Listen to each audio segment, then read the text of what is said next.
Bonjour, voici déjà le deuxième volet concernant donc ces petites impulsions dans la semaine sainte.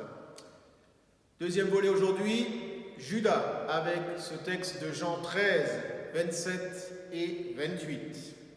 Jésus dit à Judas, ce que tu fais, fais-le vite. Mais aucun des convives ne comprit le sens de cette parole. Nous connaissons deux données historiques certaines sur Judas. Premièrement, il a été choisi par Jésus comme un des 12 apôtres.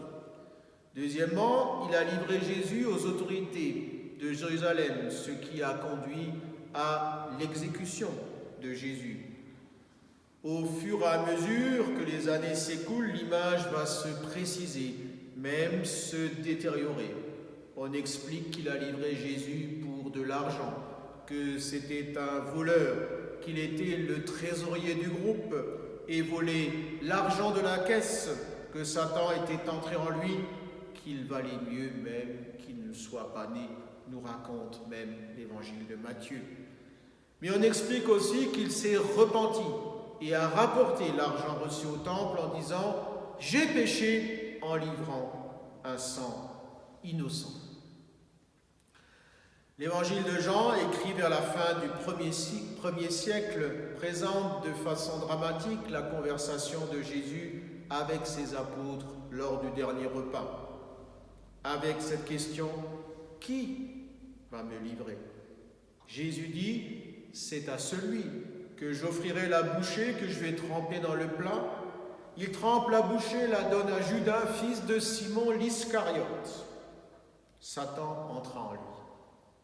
Jésus demande alors à Judas de faire vite, et Judas sortit aussitôt dans la nuit. Aujourd'hui, faut-il juger Judas? Peut-être sa figure dramatique et les questions de la responsabilité qu'elle soulève nous invitent-elles à ne pas juger à la place de Dieu ni Judas Iscariote, ni aucun être humain. Qui d'entre nous n'a pas les traits de Judas? Qui d'entre nous n'a jamais renié, n'a jamais oublié, n'a jamais déserté, n'a jamais déposé ses alliances et ses engagements? Qui oserait dire qu'il a été fidèle chaque jour en acte et en pensée à la parole donnée, à l'amour promis? Qui vit l'évangile en intention et en vérité? Qui est pur dans le cœur et dans le regard? Qui est serviteur à l'image du Maître, qui mange et qui boit dignement le corps et le sang du Seigneur, qui, Seigneur de notre foi, nos trahisons sont certes multiples, mais notre amour est si grand.